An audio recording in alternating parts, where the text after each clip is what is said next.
5 sekuntia. Onko? Se on ihan kohtuullinen lukema. Ei. Näin.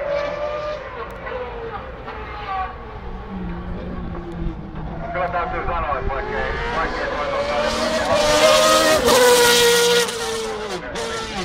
oikein meinaa tulla kyynel silmään. On se niin ihana kuulostaa. Joo, mä olen tässä itkenyt. Lähtee tuolta mutkasta suoralle.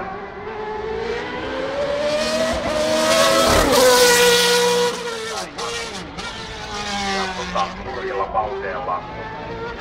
Lipeämisvaara on suuri, kun rata on näin. Sen verran lujaa tuolta pääsuoraan edeltävästä mutkasta ulos, että kiva on katsella. Kannattaa hyvä yleisö. Täällä painaa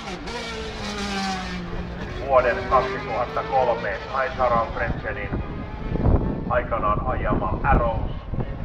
Ihka aito Porvo ja showtempausten luonnollisen radalla. Mies, joka spinnaa laittelukierroksella, jos niin tahtoo.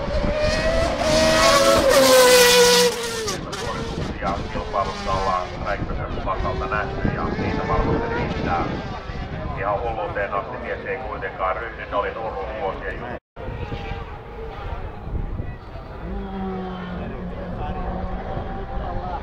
Ja tässä on sitten vähän ollut epäselvyyttä, kuka siellä on Sulata jo. ratissa.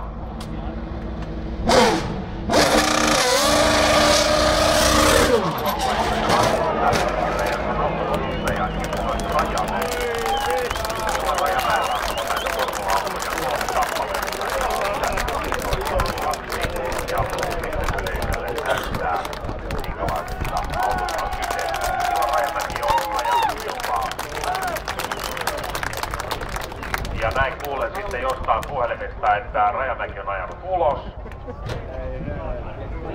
No nyt sitten tarjotaan yleisölle viidettä kyllä ihan koko rahalla, että nähtiin vielä sekin Suomessa, että Formula 1 tipasee pihalla. Okei.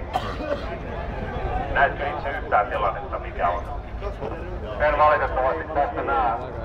On ilmeisesti tuolla muualla osalla rataa, minkä minä tästä näen, niin tämä halveri sattuu. Ja Juha Rajamäki on päättänyt sitten antaa VIP-vieraille näytöksen, jolla tulee katsomaan moottoriurheilua, siitä sisältöön erilainen dramatiikka, erilaiset tapahtumat ja niistä on kilpailussa niin sanottu ulosajo. Ja Juha Rajamäki on sitten Formula 1:llä tehnyt sen ulosajon siinä VIP-katsomon seudulla eli jossakin edessä.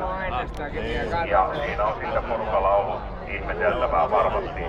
Ei muuta kuin jos ja kaikki alko ja mies on kunnossa, niin pistäkää hyvät ihmiset vähän aplodeja.